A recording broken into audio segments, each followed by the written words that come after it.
नमस्कार. आपण पाहत आहात MH आजचा महाराष्ट्र. आपल्यासोबत आहेत RPI गटाचे तर मुंबईचे जिल्हाध्यक्ष रमेशजी गायकवाड. आत्ताच आपण विधान सभेच्या ज्या निवडणुका आहेत काही अंशी जो काही RPI गटाचा म्हणजे जो सहभाग असतो महायुतीबरोबर तो खूप म्हणजे अगोदरपासून ठेवले साहेबांनी येणारा जो शपथविधी आहे की पक्षांचा असेल किंवा जनतेचं लक्ष लागून राहिलेलं आहे ते शपथविधीकडे आणि शपथविधीच्या तारखा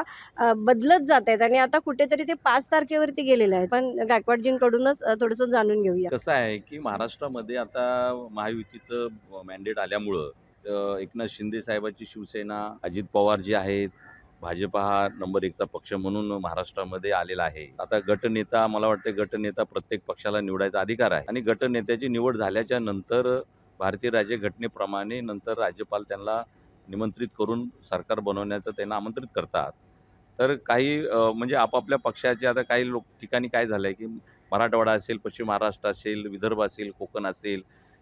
तिकडून जे आमदार आमचे निवडून आलेले आहेत, तर त्या आमदारांना आपल्या मतदारसंघामध्ये लोकांचं स्वागत करण्यासाठी लोक त्यांचे स्वागत करतायत आणि अशा असल्यामुळं ते मुंबईमध्ये काही तात्काळ येऊ शकत नव्हते आणि काही इंटरनल काही पक्षामध्ये देवाणघेवाणच्या संदर्भामध्ये ते थोडीशी वेळ झालेला आहे. परंतु आता अजित पवार आणि एकनाथ शिंदे साहेबांनी सांगितलेलं आहे की मुख्यमंत्री महाराष्ट्राच्या बनण्यामध्ये आमचा काही अडसर नाही. तर आता मला वाटते की 1-2 तारखेला भाजपाची एक बैठक होईल आणि त्या बैठकीमध्ये त्यांचा विधानसभेचा नेता ते निवडतील आणि नेता निवड झाल्याच्या नंतर ते राज्यपालाकडे जाऊन सरकार बनवण्यासाठी राज्यपाल त्यांना आमंत्रित करतील आणि म्हणून ह्या काय ज्या घडामोडी आहेत 5-6 दिवसामध्ये कुणाला काय द्यायचं, किती मंत्रिपद देणार आहात, कसे करणार आहात,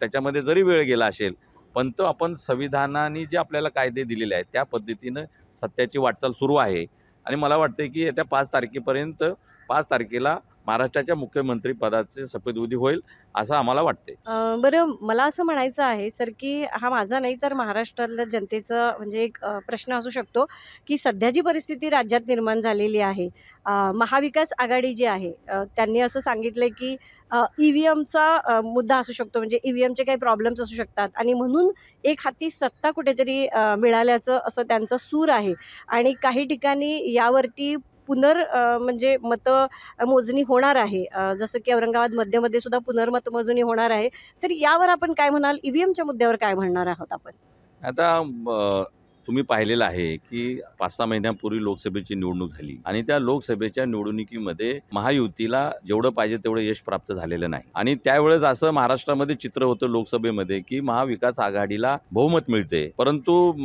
विधानसभेच्या निवडणुकीमध्ये तसं काही झालेलं नाही आणि ज्यावेळेस महाविकास आघाडीचे खासदार निवडून आले त्यावेळेस कुणी EVMवर प्रश्न उपस्थित केलेला नाही. आता आमचं असं म्हणणं आहे की जर तुम्हाला त्याचा डाऊट असेल तर जे महाविकास आघाडीमधले काय आमदार निवडून आलेले आहेत, मग ते उद्धव गटाचे असतील, काँग्रेसचे असतील, शरद पवार गटाचे असतील, त्यांना जर EVMवर शंका असेल तर अगोदर त्यांनी राजीनामा दिला पाहिजे आणि राजीनामा देऊन नंतर मग ते निवडणूक आयोगाकडे आता आपल्या माहितीप्रमाणे सांगताय की मतमोजणीसाठी त्यांनी काय परवानगी मागितलेली आहे.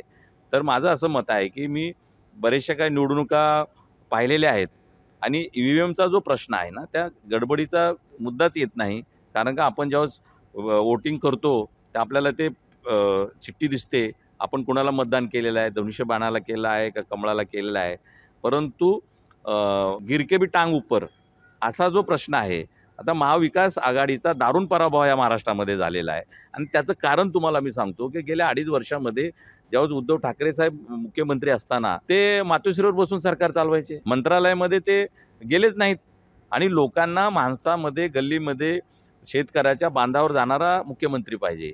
कोरोना काळ आपण जर पाहिला असेल तर कोरोना काळामध्ये हे महाविकास आघाडी ज्यावेळेस उद्धव ठाकरे साहेब आणि शरद पवारजी होते त्यावेळेस अक्षरशः ते अकार्यक्षम म्हणून महाराष्ट्रामध्ये घोषित झालेले आहेत आणि महाराष्ट्रातली जनता सुज्ञ आहे. फुले शाहू आंबेडकरांचा महाराष्ट्र आहे, साधू संतांचा महाराष्ट्र आहे. आता महाराष्ट्र हा विकासाकडे चाललेला आहे, एका प्रगतीकडे चाललेला आहे. आपण जर पाहिलं असेल या गेल्या 2.5 वर्षामध्ये तर मुंबई असेल संपूर्ण महाराष्ट्रामध्ये